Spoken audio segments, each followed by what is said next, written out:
Hello అండి. అందరికీ నమస్కారం. కథా ప్రాంగణానికి స్వాగతం.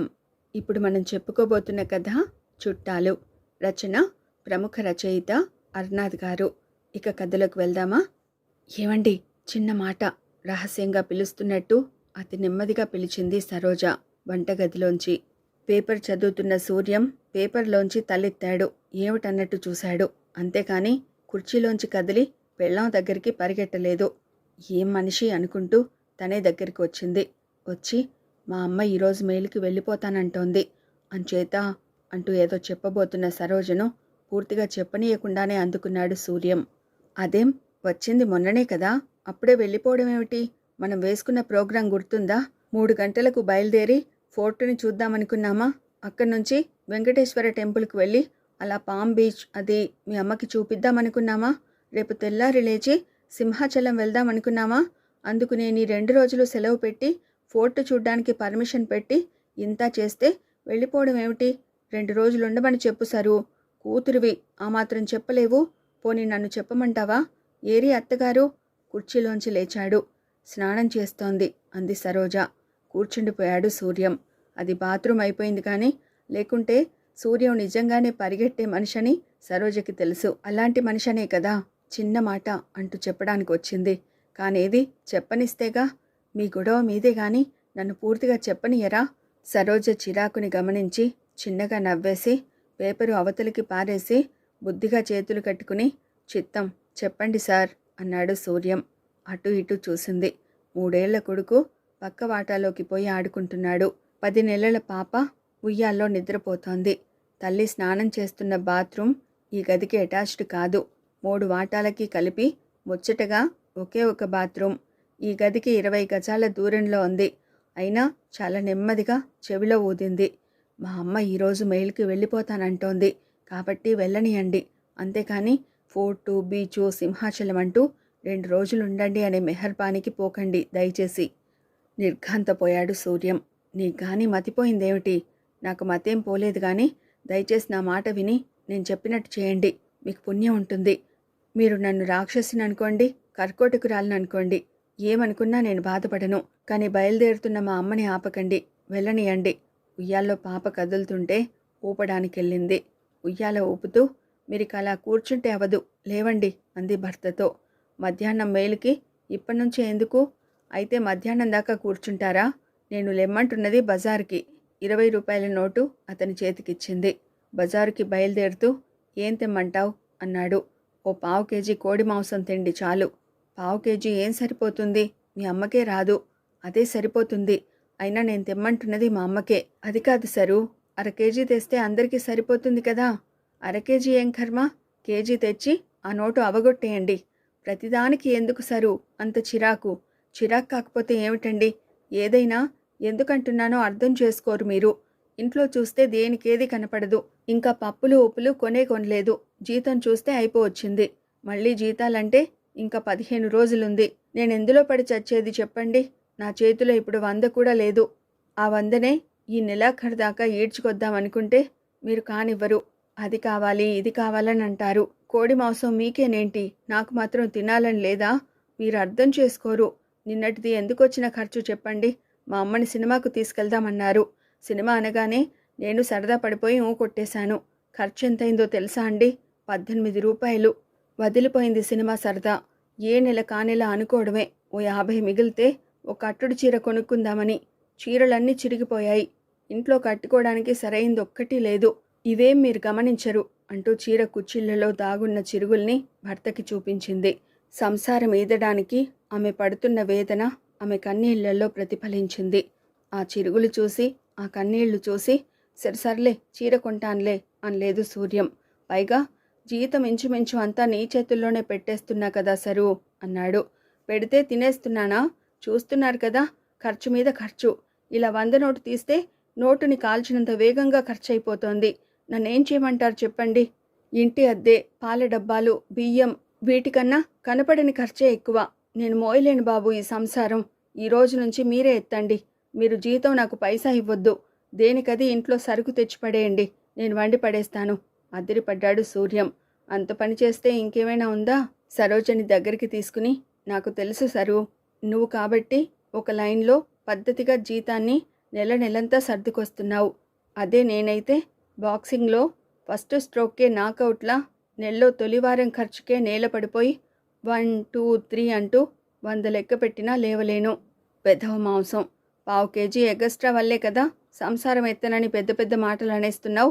పావు కూడా తేను, అర్ధపావు తెస్తాను. నీవు మాత్రం మాట మాటకి ఆ మాట అనకు సరు అని గెడ్డం పట్టుకున్నాడు. సరోజ వట్టి అమాయకురాలు. సూర్యం గుండెలపై వాలిపోయింది. ముక్కు ఎగబీలుస్తూ, మీరు కోరిన తిండి పెట్టలేకపోతున్నాను, పాపిష్టిదాన్ని, పర్వాలేదులేండి, అరకేజీ తెండి అంది. వద్దులే సరు, జీతాలకి తెచ్చుకోవచ్చు. లేదు లేదు, అరకేజీ తెండి. ఎందుకు లేదు? తెమ్మంటున్నది మిమ్మల్నే. తెస్తాను, కానీ పావు కేజీ కాదు, అరకేజీ. లేదు, పావు కేజీ. ఇలా సాగుతున్న బండి వస్తున్న అత్తగారిని చూసి ఆగిపోయింది. అత్తగారు మొన్నంటే మొన్న వచ్చి ఈరోజు వెళ్ళిపోతారట. వెళ్ళిపోతున్న ఆమెను వెళ్ళొద్దెళ్ళొద్దు, ఓ 2 రోజులుండండి అనేస్తే గబుక్కున ఆమె ఎక్కడ ఉండిపోతుందోనని భయం. సరోజ భయం భయంకరంగా దారుణంగా తోచింది సూర్యంకి. ఈ సరోజే 10 రోజుల కిందట ఏమిటంది? మా అమ్మ రోజు కల్లోకి వస్తుందండి. వచ్చే కలలన్నీ పీడకలలండి. నాకెందుకో భయమేస్తుందండి. మా అమ్మకి ఎలా ఉందో ఏమిటో, ఒక్కసారి చూడాలని ఉందండి అని ఒక్కరోజు కాదు, వరుసగా 4-5 రోజులుగా గోల పెట్టింది. మా అమ్మని చూడాలంటూ చంటి పిల్లల 2-3 సార్లు ఏడ్చేసింది కూడా. దానికంత బాధపడడం ఎందుకు? వెళ్ళి చూసిరా అన్నాడు సూర్యం. చూసిరా అంటే ఇక్కడ అక్కడ కాదు, విశాఖ నుంచి విజయవాడ. ఛార్జీలు బోల్డు పోయాలి. పర్వాలేదు, ఖర్చయితే అవని, నీ వెళ్ళు అంటే మీకేం అప్పులు చేసేస్తారు, డబ్బంటే మీకు మంచినీళ్ళు అంది. మరిలాగా అన్నీ నీవే అనేస్తే ఎలా సరు? పోనీ ఒక పని చెయ్యి, నీవు స్వయంగా మీ అమ్మకో ఉత్తరం రాయి. నిజంగా బాగోలేదని రిప్లై వచ్చిందనుకో, అప్పుడు వెళ్ళొచ్చు. ఏమంటావు? ఈ సలహా నచ్చింది సరోజకి. వెంటనే ఉత్తరం రాసింది. రోజు వస్తున్న పీడకలలు, 2-3 సార్లు ఏడ్చిన సంగతి, తనని చూడాలని అతి తీవ్రమైన కోరిక, ఇవన్నీ రాయడమే గాక మొన్న బాత్రూంలో జారి పడిపోయినట్టు, అప్పటి నుంచి మక్క సలుపు, గుండె నొప్పితో బాధపడుతున్నట్టు చేర్చింది ఆ ఉత్తరంలో. దాంతో బెంబేలెత్తిపోయి ఉత్తరానికి జవాబుగా ఏకంగా తల్లే కూతురు దగ్గరికి వచ్చేసింది. వచ్చేసింది కానీ రావడానికి ముందు చాలా తతంగం జరిగింది. ఆమె కొడుకు దగ్గర ఉంటోంది. కూతుర్ని చూడ్డానికి వెళ్తానంటే, ఎందుకు అంత అవసరం ఈ ఉత్తరంలో కనబడ్డం లేదు, వస్తే దాన్ని రమ్మను అన్నాడు కొడుకు. మక్క నొప్పితో గుండె నొప్పితో అదేం వస్తుందిరా అని చీవాట్లేసింది తల్లి. అతనికి తల్లిని పంపడం ఎందుకు ఇష్టం లేదంటే కారణం ఆర్థిక ఇబ్బందులు కాదు. తనకి 3 పిల్లలు, వాళ్ళ పిల్లలు కాదు, రాక్షసులు. రాక్షస పిల్లలని బాధపడ్డం తప్ప సముదాయించడం తెలీదు శ్రీమతికి. పిల్లల మీద దెబ్బ పడితే భరించలేడు తను. తల్లి ఉంటే ఆ బాధ లేదు. పిల్లల మీద దెబ్బ పడకుండా కంటికి రెప్పలా చూసుకుంటుంది. అంతకు తప్పించి పెద్ద కారణం లేదు. చివరికి 1-2 రోజుల కన్నా ఎక్కువ రోజులు ఉండకూడదన్న షరతు మీద తల్లిని రైలెక్కించాడు కొడుకు. తల్లిని చూడగానే సరోజకి సంబరమైపోయింది. అన్నయ్య 1-2 రోజులుండి వచ్చేయమన్నాడని చెబితే అదేం వీల్లేదు, వారం 10 రోజులు ఉండాల్సిందే, నేను రాస్తాలే అన్నయ్యకి ఉత్తరం అని సరోజ అంటే తల్లి ఉప్పొంగిపోయింది. నవ్వేసి ఊరుకుంది. వచ్చిన కాన్నించి ఒక్క క్షణం కూడా తల్లిని వదల్లేదు. ఆ ఉత్సాహంలో, ఆ ఆనందంలో భర్తను 2 రోజులు సెలవు పెట్టమంది. తల్లిని సింహాచలం తీసుకెళ్దామంది. ఫోర్టు, బీచ్ చూపిద్దామంది. సరోజ అంత హుషారుగా ఉండడం ఈ మధ్య ఎప్పుడూ చూడలేదు సూర్యం. ఆ కబుర్లు ఈ కబుర్లతో పూర్తిగా ఒక రాత్రి ఒక పగలు తల్లిని అంటుకుపోయింది సరోజ. 120 రూపాయల అద్దె తగిలేస్తే ఒక్కగానొక్క గది. ఆ గదిలోనే అందరి పడకలు. 2వ రోజు రాత్రి తల్లితో కబుర్లాడి అలసిపోయాక మొగుడి పక్కలోకి వెళ్ళిపోవాలనిపించింది సరోజకి. చాప మీద తల్లి పక్కన పడుకున్న తనని మంచం మీద నుంచి మొగుడు 2-3 సార్లు గిల్లాడు. పిల్లలంటే పర్వాలేదు, తల్లి ఉండగా మొగుడి పక్కలోకి ఏం వెళ్తుంది? తల్లి అవరోధంగా కనిపించింది సరోజకి. అంతకన్నా ముఖ్య విషయం ఏమిటంటే ఎకనామిక్స్.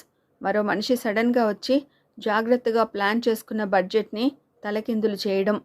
సరోజ లెక్క ప్రకారం అన్ని ఖర్చులు పోను నెలాఖరికి ఓ 50-60 మిగలాలి. అలా మిగిలేటట్లు ప్రతి నెల ప్లాన్ చేస్తూనే ఉంది. కానీ పైసా మిగలడం లేదు. పైగా 10 పరక అప్పు చేయాల్సి వస్తోంది. తను అనుకున్నట్టుగా డబ్బు మిగిలితే కట్టుచీర ఒకటి కొనుక్కుందామని గత 6 నెలలుగా అనుకోవడమే కానీ అవడం లేదు. వచ్చే నెల పుష్కరాలు, రాజమండ్రి వెళ్ళాలి. అదొక ఖర్చు అనుకుంటే ఈ నెల అమ్మ దిగింది. ఇంకేం చీరా, తెలియకుండా బోల్డ్ ఖర్చు. నిన్న సరదా పడి అమ్మని తీసుకుని సినిమాకెళ్తే సరదా వదిలిపోయింది. దాంతో సింహాచలం, ఫోర్టు, బీచ్ చూపించడానికి భర్తను సెలవు పెట్టించడం గుర్తు చేసుకుంటే గుండె బేజారైపోయింది. లెక్క వేస్తే ఈ 2 రోజుల్లోనే 50 రూపాయలు ఆరిపోయినట్టు తేలింది. ముందు ఇంకెంత ఖర్చు అని హడలిపోతున్న సమయంలో, అమ్మాయి, ఈవేళ మెయిలుకు వెళ్ళిపోతానే, కాదనకు. అన్నయ్య కోపం నీకు తెలుసు కదా. పిల్లలు కూడా నా గురించి బెంగ పెట్టేసుకున్నారేమో. నేను బయలుదేరుతుంటే ఒకటే ఏడుపు. వాళ్ళని వదిలి ఉండలేనే. ఈవేళ మెయిలుకు వెళ్ళిపోతాను. ఏమనుకోకు, మరోసారి వస్తా కదా అంది తల్లి. నీవలా అంటుంటే ఇంకేమంటాను, నీ ఇష్టమమ్మా అంది సరోజ పొడిగా. తల్లి మెయిల్కి బయలుదేరుతుంటే నిజంగానే ఏడ్చేసింది సరోజ. ఛీ, పాడుముండని, తల్లిని 2 రోజులు ఉంచుకోలేనా? చిచి, తనపై తనకే అసహ్యం వేసింది. వస్తానమ్మాయి, ఆరోగ్యం జాగ్రత్త, పిల్లలిద్దరూ జాగ్రత్త. వీలు చూసుకుని బెజవాడ ఒకసారి రా. వారం వారం ఉత్తరం వేయడానికి బద్దకించకు. వస్తాను అంటూ పిల్లలిద్దరినీ మొద్దులాడి తల్లి బయలుదేరుతుంటే సరోజ దుఃఖం ఆగలేదు. తల్లిని కౌగిలించుకుని ఏడ్చేసింది. అమ్మా, ఉండిపో అమ్మా, 2 రోజులుండి వెళ్దూగానమ్మా. అన్నయ్య ఏమనడమ్మా, నేను ఉత్తరం వేస్తానమ్మా. నీకు మనవలు వాళ్ళే కానీ వీళ్ళు కారేటి. నా మాట విని ఉండిపోమ్మా. అమ్మా అమ్మా అని నిజంగానే బతిమాలింది. కానీ సమయం మించిపోయింది. సూర్యం అప్పుడే రిక్షా తీసుకొచ్చి అత్తగారి లగేజ్ రిక్షాలో పెట్టడం కూడా జరిగిపోయింది. 2 రోజులకే చేరికైపోయిన మనవడు మామ వెళ్ళిపోతుందని గ్రహించి ఏడుస్తూ వెంటపడ్డాడు. వాడిని వెనక్కి లాక్కొచ్చింది, ఊరడించింది. కానీ తన మనసుని ఊరడించలేకపోతోంది. రిక్షాపై వెళ్ళిపోతున్న తల్లి అడుగడుగు దూరం అవుతుంటే సరోజకి దిగులు పెరిగి కడుపు దేవేసినట్టయింది. గోదావరి పుష్కరాలు. సూర్యం, సరోజ ఇద్దరు పిల్లలతో రైలెక్కారు. రైల్లో కాలక్షేపానికి పత్రిక కొన్నాడు సూర్యం. పత్రిక నిండా అప్పుడే పుష్కలంగా పుష్కరాలపై కథలు, కార్టూన్లు. ఆ కథలు, కార్టూన్లు ఏం చెబుతున్నాయి? పుష్కరాల పేరిట గవర్నమెంటు అమాయక ప్రజను ఎంతలా పీడిస్తున్నది. సిటీ బస్సు ఎక్కినా, అది పట్టుకున్నా, ఇది ముట్టుకున్నా సుంకం సుంకం అంటూ ఎంతగా వేధించుకు తింటున్నది. యాత్రికులు సదుపాయాలు లేక ఎన్ని ఇబ్బందులకు లోనవుతున్నది. ఇలాంటి వాటిపై ఏ కథ, కార్టూను లేదు. వాటిలో ఉన్నదేమిటంటే పుష్కరాల పేరుతో చుట్టాలు రాజమండ్రి నివాసులను తెగ ఇబ్బంది పెట్టేస్తున్నారట. ముఖ్యంగా అందులో ఒక కార్టూన్ చూశాక రావులమ్మ పిన్ని ఇంటికి వెళ్ళడానికి జంకు వేసింది సూర్యంకి. ఆ కార్టూన్ని సరోజకి చూపించాడు. చుట్టాల దాడి భరించలేక ఒక ఇల్లాలు ఇంటికి తాళాలు వేసేసి ఇంటిలిపాది పారిపోతున్న దృశ్యం. ఈ వెధవ జోక్కి నవ్వాలి మనం. ఏం చేస్తాం, మన జోకుల స్థాయి అంతలో ఉంది. సరు, ఈ కార్టూన్లు చూస్తుంటే మా పిన్నిగారింటికి వెళ్ళడం మానేయడం బెటర్ అనిపిస్తోంది. ఆ మాటకొస్తే నాకు కూడా ఎందుకో గిల్టీగా ఉంది అన్నాడు సూర్యం. గిల్టీ లేదు, బోల్టు లేదు. బొమ్మలకి నవ్వేసి అవతలికి పారేయక బాధపడతారేమిటి? మరీ అంత సున్నితమైతే ఎలాగండి బాబు అని వెళ్ళబోయే చుట్టాలింటికి వాటి మీద కార్టూన్లకి ఏమాత్రం సంబంధం లేదని ఈజీగా తేల్చేసింది సరోజ. రైలు ఆగింది. రాజమండ్రి స్టేషన్ అంతా జనం జనం. ఇసుక వేస్తే రాలని జనం. రిసీవ్ చేసుకోవడానికి చిన్నాన్న గాని మరెవరు గాని వచ్చిన జాడ కనిపించలేదు. ఏ బండికి వస్తున్నది ముందుగానే వ్రాసాడు తను. చిన్నాన్న అంటే సూర్యం తరపు చుట్టం, స్వయాన పినతండ్రి. పేరు సత్యారావు. Loco షెడ్డులో fitter. జీతం తక్కువ. పిల్లలు అతనికి ఒకరు కాదు, ఇద్దరు కాదు, 6. అతని ఆర్థిక స్థితి ఇబ్బందికరమైనదని తనకు తెలుసు. అంచేతనే పుష్కరాల తతంగం ఎప్పుడైపోతే అప్పుడు వెంటనే రైలు ఎక్కేయాలని బయలుదేరినప్పుడే అనుకున్నాడు. చిన్నాన్న ఇంటికిప్పుడు వెళ్ళడమా మానడమా? స్టేషన్కి ఎవరూ రాలేదంటే చుట్టాలు రావడం ఇష్టం లేదనే కదా అర్థం. ఎవరినని ఏం లాభం? రోజులు అలాగున్నాయి. కుటుంబం నుంచి కుటుంబాన్ని, మనిషి నుంచి మనిషిని విడదీసి వేరు చేసి ఎవరికి వారిని ఏకాకిని చేస్తూ ఏడిపిస్తున్న రోజులు. అశాంతికి, స్వార్థానికి, ఆత్మవంచనకి గురి చేస్తున్న రోజులు. బంధువులు బరువుగా, భయంగా తోస్తున్నారు. కావలసిన వాళ్ళు పరాయి వాళ్ళైపోతున్నారు. అయితే ఎంతటి పరాయి వాళ్ళనైనా ఇంటికొస్తే ఎంతగానో ఆదరించి తనకు లేకపోయినా ఉన్నదంతా అతిథికి పెట్టి చక్కని ఆతిథ్యం ఇచ్చే సంస్కృతి మనది. ఆ సంస్కృతిని ఈ వ్యవస్థ ఎంత దెబ్బ కొట్టినా మనుషులు మృగాల్లా అయిపోకుండా మానవత్వం నిలబెట్టుకునే అవకాశం ఇంకా కొంత మిగిలే ఉందని అనుకుంటాడు సూర్యం. ఏమండి, మీ చిన్నాన్న అంది సరోజ సంబరంగా. ఆ మాట వినేటప్పటికీ సూర్యం ప్రాణం లేచొచ్చింది.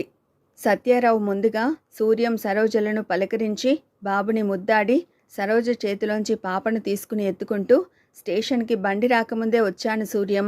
రష్లో మిమ్మల్ని కనుక్కోలేకపోయాను. ఈ మధ్య చూపొకటి దెబ్బతింది. కళ్ళు సరిగా కానరావడం లేదు అన్నాడు. క్యాటరాక్టా? అవును, ఆపరేషన్ తప్పదట. వీలు చూసుకుని అనపర్తిలో చేయించుకోవాలనుకుంటున్నాను. అనపర్తి ఎందుకు? వైజాగ్లో చేయించుకో చిన్నాన్న, మంచి స్పెషలిస్టులున్నారు అని సూర్యం అంటుంటే, నోరు మూసుకోండి అన్నట్టు కాలు తొక్కింది సరోజ. కోపం వచ్చింది సూర్యంకి. తనేదో అన్నంతలోనే చిన్నాన్న వైజాగ్ అప్పుడే వచ్చేస్తున్నట్టు, వైజాగ్ రావడం అంటే తన ఇంట్లో తిష్ట వేయడానికి అన్నట్టు. ఏమిటి మీ ప్రవర్తన? ఎందుకంత హడలు? అలాగైతే మనల్ని చూసి వీళ్ళు హడలిపోవాలి కదా. హడలిపోలేదు రావులమ్మ. ఇంటికొచ్చిన చుట్టాలని ఎంతో సాదరంగా ఆప్యాయంగా ఆహ్వానించింది. అది చిన్న పెంకుటిల్లు, సొంతదే కానీ చాలా పాత కొంప. అది ఎప్పుడేసిన పెంకో, చూరు దగ్గర పెంకులన్నీ రాలిపోయినాయి. ఇంటి ముందు పారని మురికి కాలువ. 6 పిల్లలు మురిగ్గా లేరు. ఉతికిన దుస్తుల్లో శుభ్రంగా ఉన్నారు. అయితే ఆ దుస్తులు చాలా చవక రకంవి. సరిగ్గా చూస్తే కుట్టుకున్న చిరుగులు కూడా కనిపిస్తాయి. పిల్లలంతా తల్లి క్రమశిక్షణలో మంచి నడవడిక అలవర్చుకున్న పిల్లలు. ఆ ఇంటికి రావడం సూర్యంకి కొత్త కాదు కానీ సరోజకి కొత్తే. రాగానే ఆ ఇల్లుని మనుషుల్ని చూసి భయపడింది కానీ ఆ ఒక్క రోజులోనే వాళ్ళు ఎంత మంచివాళ్ళో, ఎంత మర్యాదస్తులో అర్థం చేసుకోగలిగింది. ప్రతి నిమిషం పైసకి ఇబ్బంది పడినా చుట్టాలను ఏమాత్రం ఇబ్బంది పెట్టకుండా తన స్థాయిని మించిన సదుపాయాలు చేయడం గమనించగలిగింది. పుష్కరాల తంతు ముగిశాక వెళ్ళిపోవడానికి ఆయత్తమవుతుంటే అదేం వల్ల కాదంటూ 3 రోజుల పాటు బలవంతంగా ఉంచేసింది రాములమ్మ. ధవళేశ్వరం ఆనకట్ట, సారంగధరమెట్ట చూపించాడు సత్యారావు. ఒకరోజు ఆగితే పేపర్ మిల్లు కూడా చూపిస్తానన్నాడు. సెలవు లేదని చెప్పి 4వ రోజున బయలుదేరారు. బయలుదేరుతూ, మేమొచ్చి మిమ్మల్ని చాలా ఇబ్బంది పెట్టాం అంది సరోజ. పిచ్చికోడలా, ఏవో ఇబ్బందులనేవి ఎప్పుడూ ఉండనే ఉంటాయి. అలా అని ఇబ్బందులు పెట్టడానికి చుట్టాలు రారు కదా. చుట్టాల్లో వేధించేవాళ్ళు లేరని కాదు, కానీ చుట్టాలందరినీ వేధించేవాళ్లుగానే జమకట్టేస్తే ఎట్లా? ఎన్నిసార్లు పిలిస్తే మటుకు మీరొచ్చారు? పుష్కరాలు గనక వచ్చారు. అంతేగాని కత్తి కట్టి మమ్మల్ని ఇబ్బంది పెట్టడానికి వచ్చారని ఎలా అనుకుంటాం? పుష్కరాల పుణ్యమా అని వచ్చిన మీరు మాతో 3 రోజులు సరదాగా గడిపినందుకు మా అందరికీ ఎంత సంతోషంగా ఉందో అనే తన భావం మాటల్లో చెప్పలేకపోయింది. మాటల్లో చెప్పలేని భావాన్ని చెమర్చిన కళ్ళతో చూపగలిగింది రావులమ్మ, చూడగలిగింది సరోజ. ఒక్క నిమిషం ఆగు తల్లి అని రావులమ్మ లోనకెళ్ళి వచ్చింది. కుంకుమ బరిని తెరిచి సరోజ నుదుట ఎర్రటి బొట్టు పెట్టింది. పసుపు కుంకాన్ని చీర రవిక గుడ్డతో ఇవ్వబోయింది. రావులమ్మ అత్త చీర పెడుతుందనేది ఊహించని స్థితి. కదిలిపోయింది మనిషి. ఏమిటత్తయ్య ఇదంతా అని పుచ్చుకోవడానికి ససేమిరా ఇష్టపడలేదు సరోజ. నా సంతోషం తల్లి, కాదనకు. సత్యారావు, పిల్లలు సరోజ వైపు ఎంతో ఆప్యాయంగా చూస్తున్నారు. ఆ చూపులు చీరని తీసుకోమంటున్నాయి. రావులమ్మ మొహంలోకెందుకో చూడలేకపోతోంది సరోజ. ఆమె ఆదరాభిమానాల వర్షంలో తడిసి ముద్దైపోతూ తలెత్తుకోలేని స్థితిలో ఉంది సరోజ. కళ్ళంట నీళ్లు. 6-7 నెలల నుంచి ఎప్పటికప్పుడు చీర కొనాలనుకుంటూనే కొనలేకపోయింది. చీర కొనాలనే కోరికను పెరిగే ధరలు కబలించేస్తే ఏం చేయలేని తను, పెరిగిపోతున్న ఖర్చుని అదుపు చేసే శక్తి లేని తను, చుట్టాలంటే అమ్మ బాబోయ్ అని భయపడి కన్న తల్లినే 2 రోజులు ఉంచుకోలేకపోయింది. అలాంటి తనకు రాములమ్మత్త పేద సంసారాన్ని ఈదుతూనే ఎంతగానో ఆత్మీయత చూపి చీర రవికల గుడ్డ పెడుతుంటే పుచ్చుకోవడానికి సిగ్గేసింది సరోజకి. తీసుకోకూడలా, పేద్దాన్ని, పట్టుచీరలు పెట్టలేను. మాకు తోచింది. మా సంతోషాన్ని కాదనకు. కాదంటే మమ్మల్ని అందరినీ బాధ పెట్టిన దానివవుతావు. అభిమానంతో ఇచ్చిన చీర ముందు పట్టుచీరలేం నిలబడతాయి అత్తా. ఆమె మొహం చూస్తూ చూస్తూ కాదనే సాహసం లేక సిగ్గుపడుతూ చీర పుచ్చుకుంది. పిల్లలందరినీ తీసుకుని ఒకసారి రండత్తయ్యా, తప్పక రావాలి. రాకపోతే నా మీద ఒట్టే అంది సరోజ. చిన్నపిల్లల చేతిలో తలా 5 రూపాయలు పెట్టింది. పుచ్చుకునేదాకా వదిలింది కాదు సరోజ. వస్తానత్తయ్యా అంటూ సెలవు పుచ్చుకుని రిక్షా ఎక్కుతున్నప్పుడు రావులమ్మత్త కళ్ళల్లో నీళ్లు చూసింది సరోజ. ఆ రోజు తల్లి రిక్షాపై వెళ్ళిపోతున్నప్పుడు ఎంతగా బాధపడిందో. ఈరోజు రావులమ్మత్తని వదిలి వెళ్ళిపోతుంటే అంతే బాధ కలిగింది సరోజకి. రిక్షా కదులుతుంటే పిల్లలు చేతులూపారు. రైలెక్కించడానికి స్టేషన్ దాకా వచ్చాడు సత్యారావు. అతను పిల్లలకి బిస్కెట్ ప్యాకెట్ కొందామని జేబులో చేయి పెట్టి 4 చిల్లర నోట్లు తీశాడు. ఆ నోట్లలో రూపాయి నోటేదో 2 నోటేదో కళ్ళు చికిలించి మరీ దగ్గరగా పెట్టుకుని చూస్తే కానీ తెలియడం కష్టమైంది. అది చూసిన సరోజకి ఏదో గుర్తొచ్చినట్టయి అప్పుడే పేపర్ కొని చూస్తున్న సూర్యాన్ని ఏవండి చిన్న మాట రహస్యంగా పిలుస్తున్నట్టు అతి నెమ్మదిగా పిలిచింది సరోజ. దగ్గరికెళ్ళి ఏమిటన్నట్టు చూశాడు. అది కాదండి, చిన్న మామయ్య గారిని కంటి ఆపరేషన్ చేయించుకోవడానికి మన ఊరు రమ్మని చెప్పండి. మిమ్మల్నే అలా మట్టి బుక్కడంలా చూస్తారేం? ఎవరూ లేనట్టు ఏ అనపర్తిలోనో ఎందుకు? వైజాగ్ అయితే దేనికైనా మనం ఉంటాం కదా, ఏమంటారు? ఏమంటాడు? ఆశ్చర్యంగా చూస్తూ ఉండిపోవడం తప్ప ఈ బుద్ధి వైజాగ్ వెళ్ళిందాకా ఉంటుందా? సరోజ మొహం చూస్తే ఉంటుందనే అనిపించింది సూర్యంకి. ఇదండి ప్రముఖ రచయిత అర్నాద్ గారు రచించిన చుట్టాలు అనే కథ. మరో మంచి కథతో మళ్ళీ కలుసుకుందామండి.